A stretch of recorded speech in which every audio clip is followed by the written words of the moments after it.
እንደምን ዋላችሁ ተመልካቾች፣ የቀን ስፖርታዊ ዜናዎች እንደሚከተለው ይቀርባሉ። በወልዲያ ዩኒቨርሲቲ የታቀፉ ታዳጊዎች ለኢትዮጵያ ስፖርት አካዳሚ መመረጣቸውን ገለጹ። ዩኒቨርሲቲው በአጭር ጊዜ ውስጥ በታዳጊዎች ስራ ውጤት ማየቱን አስታውቋል። ካሳሁን ኃይለ ሚካኤል ተጨማሪውን ያቀርባል።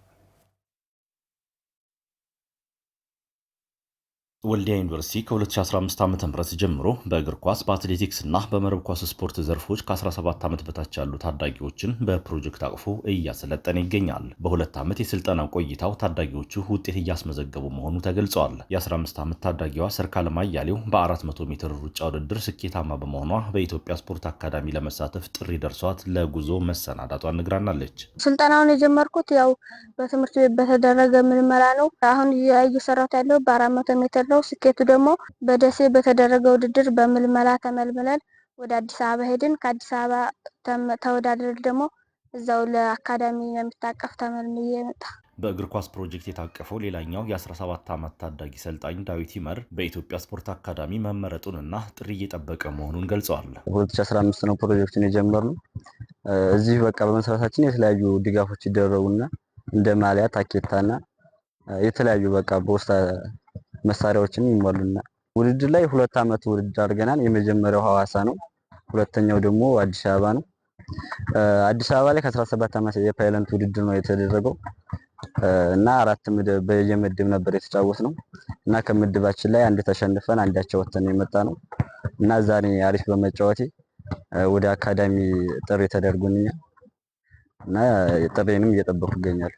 በወልዲያ ዩኒቨርሲቲ የቴክኖሎጂ ሽግግርና ማህበረሰብ አገልግሎት ዳይሬክተር ዶክተር አማረ ቢሆን ዩኒቨርሲቲው ለፕሮጀክቱ አስፈላጊውን ወጪ እየሸፈነ መሆኑን አስረድተዋል። በስፖርት ሳይንስ ትምህርት ክፍልና በተፈጥሮና ቀመር ሳይንስ ከማህበረሰብ አገልግሎት ጋር ዳይሬክተር ጋር በመሆን የታዳጊ ወጣቶች ስፖርት ፕሮጀክት በ2016 ነው የተጀመረው። በእግር ኳስ፣ በመረብ ኳስ እና በአትሌቲክስ ዩኒቨርሲቲ የሚያደርግላቸው የአሰልጣኞችን የሙያ ክፍያ፣ የሰልጣኞችን የላብ መተኪያ እና እንደዚሁም ትራንስፖርት እና የአልባሳት ድጋፍ እያደረገ ሙያዊ የሆኑ ድጋፎችን በሙሉ ነው የሚያደርገው ዩኒቨርሲቲ። ፕሮጀክቱ በአጭር ጊዜ ውጤታማ ልጆችን እያፈራ በመሆኑ አበረታች መሆኑንም ዶክተር አማረ ቢሆን ያስረዳሉ። በዚህ 2 ዓመት ውስጥ ፕሮጀክቱ እድሜው ትንሽ ከመሆኑም አንጻር በተለይ ደግሞ በአትሌቲክስ እና በእግር ኳስ የእግር ኳስ 2 ጊዜ የአገር አቀፍ ውድድሮችን አድርገዋል። ተስፋ ሰጪ እንቅስቃሴዎች ነው ያሉት። አንድ ልጅ እስካሁን ኮንፊርም ባይደረግልንም ወደ ወጣቶች ስፖርት አካዳሚ የሚገባ ይሆናል። በአትሌቲክስ ዘርፉ ስፖርት አካዳሚ በሁሉም አካባቢዎች ባደረገው የማጣሪያ ክልሉን ወክለው ደሴ ላይ በነበረው ማጣሪያ ተሳትፈዋል 6 ልጆች። አንዷ ልጅ የወጣቶች ስፖርት አካዳሚ በአትሌቲክስ ዘርፍ እሱን የምትቀላቀሉ ነው እና ካለው ከ2 ዓመት ቆይታው አንጻር አሁን ያለበት ስኬት በጣም ጥሩ የሚባል ደረጃ ላይ ነው። ወልዲያ ዩኒቨርሲቲ በእግር ኳስ፣ በአትሌቲክስ እና በመረብ ኳስ ስፖርት ዘርፎች 61 ታዳጊዎችን እያሰለጠነ መሆኑ ተመላክቷል። የኢትዮጵያ ባህል ስፖርቶች ፌዴሬሽን የባህል ስፖርቶችን ለማሳደግና ተዘውታሪነታቸውን ለመጨመር ከዓመታዊ የባህል ስፖርቶች ውድድር በተጨማሪ በተለያዩ ውድድሮች ላይ መሳተፍን እንደ አማራጭ እየሰራበት ይገኛል። ፌዴሬሽኑ የኦሎምፒክ ስፖርቶች የሆኑትን የገናና የቀስት ስፖርቶችን በመላ ኢትዮጵያና በወጣቶች ኦሎምፒክ ላይ በማካተት ማሳተፉ ስፖርቶቹን ማነቃቃት አስችሏል ተብሏል። ታሪኩ አይኔዋ ተጨማሪውን ያቀርባል። የኢትዮጵያ ባህል ስፖርቶች ፌዴሬሽን የሀገሪቱ ቱባ ባህልና እሴት መገለጫ የሆኑ ባህላዊ ስፖርቶችን መመዝገብ፣ ሕግና ደንብ በመቅረጽ ደግሞ የማሳደግ ኃላፊነት የተሰጠው ፌዴሬሽን ነው። በአሁኑ ሰዓትም 11 የውድድር አይነቶችን ሕግና ደንብ ወጥቶላቸው ውድድር እያከናወነ ሲሆን በፌዴሬሽኑ ዓመታዊ ውድድሮች ብቻ ሳይሆን በዘመናዊ የኦሎምፒክ ስፖርቶች ጭምር የሀገራችን ባህላዊ ስፖርቶች የውድድር አካል እየተደረጉ ይገኛሉ። ፌዴሬሽኑ በየዓመቱ በዘመናዊ ስፖርትም በ6ኛው መላ ኢትዮጵያ ጨዋታ በኢትዮጵያ ዩኒቨርሲቲዎች ስፖርት ማህበር እና በሌሎችም ውድድሮች እየገቡ ያሉበትና በሁለተኛው ወጣቶች የኦሎምፒክ ውድድር ላይ የቀስት ውድድርን በማስገባት እየተሳተፈን ያለንበት ሁኔታ አለ። በአጠቃላይ በትምህርት ቤት ደረጃም እንደዚሁ ውድድር የተዘረጋበት በሴቶችም ጨዋታ ላይ ውድድር የተዘረጋበት ሁኔታ ነው ያለው። እንደ ሀገር በሚካሄዱ ከታዳጊ ወጣቶች ፕሮጀክት ውድድር ውጪ በሁሉም የውድድር አይነት የምንሳተፍበት እድል ተመቻችቶ ስራ እየሰራን ያለንበት ሁኔታ ነው ያለው። ባሳለፍነው እሁድ በተጠናቀቀው ሁለተኛ የ15ኛው የኢትዮጵያ ወጣቶች ኦሎምፒክ ውድድርም የቀስት ውድድርን ፌዴሬሽኑ ማከናወኑን ገልጿል። አቶ በላይነህ ኃይሌ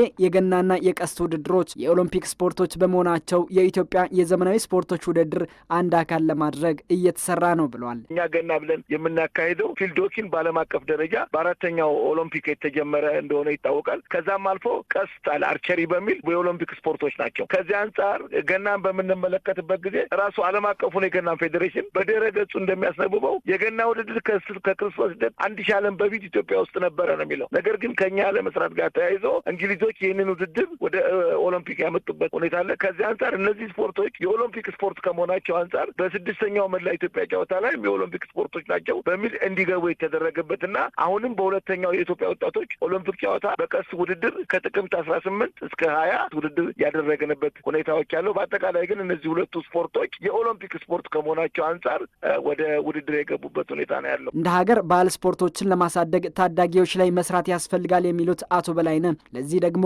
አሰልጣኝ መምህራንን ለማብቃት የአሰልጣኞች ስልጠና እየተሰጠ እንደሆነ ነው የገለጹት። በ3 ክልሎች የታዳጊ ወጣቶች ፕሮጀክት ውድድር አለን። ኦሮሚያ ላይ ወደ 90 የሚደርሱ የታዳጊ ወጣቶች ፕሮጀክት ስልጠና ማዕከላት አለ። በተመሳሳይ አዲስ አበባ 6 ላይ እንደዚሁም አማራ ክልል ላይ ታዳጊ ወጣቶች የፕሮጀክት ያሉበት ሁኔታ አለ። ከዚህ አንጻር ትምህርት ሚኒስቴር ጋር በመተባበር ለስፖርት ሳይንስ መምህራን ስልጠና እንሰጣለን። ከዚህ አንጻር እንደሚታወቀው ትምህርት ቤቶች የስፖርተኞች መፈለቂያ መድረክ ከመሆናቸው አንጻር እኛም ካሪክለም ውስጥ የባህል ስፖርት ካሪክለም ውስጥ ገብቶ የሚማሩት ከመሆኑ አንጻር የስፖርት ሳይንስ መምህራንን የማሰልጠን የማብቃት ስራ እየሰራን ያለንበት ሁኔታ አለ። ትምህርት ቤቶች ታዳጊዎችን በማፍራት የአንበሳውን ድርሻ ይወጣሉ ያሉት ጽህፈት ቤት ኃላፊው አዲስ አበባ ላይ የተሰሩ ውጤታማ ስራዎች ለዚህ ማሳያ እንደሆኑ አረጋግጠዋል። ተሞክሮውንም ወደ ተለያዩ ክልሎች ለማስፋት ፌዴሬሽኑ ይሰራልም ነው ያሉት። ያለፈውን ዓመት እንኳን የሆሳዕናን ብንመለከት የአዲስ አበባ ከተማ ከተዘጋጀው የቤት ውስጥ ጨዋታ ከ8ቱ 5ቱን የወሰደው የአዲስ አበባ ከተማ አስተዳደር ነው። በዚህ ውስጥ ከፍተኛው በእድሜ የነበረው ከ12 እስከ 16 ዓመት ያሉ ተማሪዎች የነበሩ ናቸው። ከዚህ አንጻር ትምህርት ቤት ላይ እየተሰሩ ያሉ ስራዎች አበረታቾች ከመሆናቸው አንጻር በቀጣይም በሌሎች ክልሎች እነዚህን ተግባራት አጠናክረን ሰርተን ሙሉ ለሙሉ